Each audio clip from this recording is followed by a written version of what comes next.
finally found out that my girlfriend of 10 plus years and fiancé of 4 years has been cheating on me for the last 3 years, after deciding to put all of our money into purchasing a house. Yesterday morning, a man 5 years younger than me, 30, appeared in my driveway screaming. I walked to see my fiancé outside, and this man claiming to be shocked that the woman he's been dating for 3 years has a house, a dog, and a boyfriend. He left after saying his piece while I was outside with the two of them. My girlfriend and I have been together for 10 years. We had ups and downs and got engaged while I was away in grad school. When I came back to live with her, I noticed something was different. We just weren't incredibly close and didn't feel the intimacy we had previously, but promised each other to work on it. Things got better, and eventually we decided, instead of having a wedding, we wanted to use the money we saved up and that our family would be gifting us to buy a house. After a year into living in the house and her fighting with me for years about letting her be independent and letting her have nights out with her friends, I find out she's had a relationship with this other guy for years. Don't know what to do. Our lives are so intertwined, and we have this amazing house in both of our names and an amazing dog. She hasn't denied anything and has seemingly been telling me the truth about this guy. That he filled a void in her life that I wasn't filling. That she did it because she wanted to feel wanted again, and something about her feeling young again. I think our situation has been a lot on her, and she wanted a chance to feel like she was in college again or something. Not really fair to me. She said she wants us to work, but I just can't get the image of her and this lie out of my head. I love our life and our families and our house, but I don't know if I can ever love her again. Help me please. Update 1. I decided to spend the weekend apart from her after finding out the news. I confided in some friends who gave me some solid advice, but basically told me that I shouldn't make any rash decisions one way or the other. To sit and feel these emotions, but not try to let them rule your life, and to expect answers. No, my girlfriend treated me like absolute, but I do not hate her or want her dead. I know this sounds weird and maybe indicative of losing that feeling of love for her, but I don't want her to die on a curb. I just want honesty, and for us to be honest with ourselves. I want the courage to make the honest decision for myself first and foremost. We have talked a lot in the last few days between each other and have fought about her justifying doing what she did. It cannot be justified, but it did let us know what is wrong between us. I am seeing a separate independent therapist and a couple therapist with her this week. But this week, I took off of work and told her I am heading to the beach. I decided we needed time apart to settle our emotions and get clear-headed. She has been really hammering me with the guilt of the things that I have done to her over the years, and although there's some truth to that, I think she needs to look in the mirror. Also, a thing that I noticed is she's more defensive about her actions and scared of losing the house to me and being labeled the one who cheated versus how I feel as the person who had their life turned upside down. And that's telling.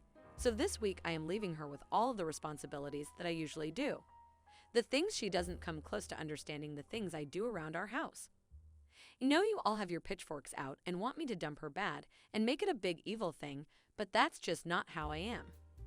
I would rather make a sound decision, and once I do that, feel good about that decision. And if it's to leave her the way I will make her feel as bad as I did will be because I have become a better person because of her awful actions. And she will be miserable seeing that person who she could have been with. But I'm not quite at that stage yet, still quite shell-shocked. Update 2. A lot has transpired in the past month or so, and therapy has helped me immensely. My ex-fiancé and I agreed that she needed to move into a new apartment and we needed to be completely broken up. We have both allegedly been seeing separate therapists and have also agreed to not speak for at least a month. That time is for me. I have found that the constant contact and rehashing of things and arguments with her hasn't helped at all, and in fact puts me back into an emotional mess, so I am avoiding that until I feel better about it. If I ever do. This time period since I last made an update has thrown me in the most pain that I have ever experienced in my life. But I believe there can be some good out of it. I have been exercising, I have been on a few dates, and have started to become more aware of who I am and what I want/need in life and in someone else. When you are in a long-term relationship like this that changes very slowly and were brought up with a family history of infidelity, you start to normalize this. And that has been my biggest problem. I have no idea of what a normal relationship is and could be. So talking to people who have no history of stuff like this and who have no clue about our situation has helped because it makes me realize how messed up our lives were and how messed up what she did was. I also recently contacted the guy who apparently had no idea about this either. He hasn't reached back to me yet. I wanted some clarity on a few things and also to see if she had seen him since D-Day. My ex has been trying to get back together with me, but I have absolutely no intentions of ever doing that. What will transpire in the next several months is that I will buy her out from our house and slowly move on. I will probably give one last final update to this once I sign the papers and move on with my life. But I wanted to thank all of the people who supported me on here or in DM. It's really not something you can prepare yourself for or can really grasp what it's like until you go through it, and I am still newly going through it. I have constant nightmares and feel very low energy depressed at times. But it is possible to feel good and even excited about the future, and I can see glimpses of that now. I want to tell anyone else who goes through something like this that you need to do whatever you can in your power to step away from the situation. Try to get a broader view of your life and remove immediate contact from the person who had the affair because they are toxic and will make you feel awful. Feel the pain, but try to understand that this isn't your problem. Force yourself to do things like go out with friends or go on vacation and preoccupy your mind. A book that really helped me that was recommended by my therapist is Broken Open by Elizabeth Lesser. Now let's take a look into the comments. Yeah. Time to be a badass and give her the boot out of the house if it's in your name. No negotiations. Don't talk her, she can email or text. Then you have it writing. Don't be nice. No money, no nothing. What's yours is yours and she's is welcome to her trash. If I could, I would sell the house, as it would be a reminder for me of the relationship. At least then you could get some of the monies back, if not all.